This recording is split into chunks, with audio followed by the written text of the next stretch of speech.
LSDM I ka dërguar letra Bashkimit Evropian dhe ka dorëzuar kallëzim penal ndaj kryeministrit Hristijan Mickovski në prokurori. Reagimi vjen pas deklaratës së kryeministrit se ka ndjesi që së shpejti ish funksionar të lartë të qeverisë së mëparshme të LSDM-s do të përfshihen në ndjekje penale.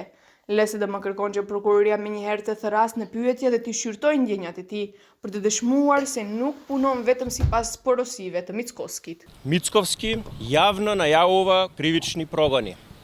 Таргетира конкретни луѓе од опозицијата и нивните семејства со однапред напишани обвиненија.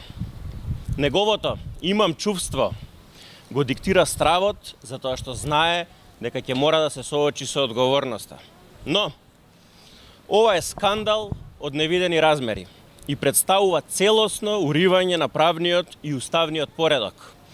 И за ова mora da ponese odgovornost. Ndërkohë Filip që I ka dërguar letër zyrtare Bashkimit Evropian, Komisionit Evropian, Parlamentit Evropian, raportuesit për Maqoninë dhe ambasadorëve të vendeve anëtare të BE-s.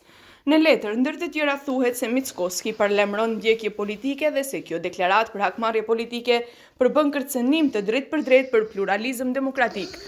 Kryeministri sot tha se ndjenjat e tij janë të forta se do të ketë ndjekje ndaj ish funksionarëve të qeverisë së kaluar të LSDM-s. Секој има право да си се допишува и да си праќа писма. Но моите чувства се посилни. Për cilat ish funksionarët e LSDM-s dhe për çfarë procese gjyqësore flet kryeministri, nuk ka informacione. Edhe vetë ai thotë se nuk ka informacione, por vetëm ndjesi.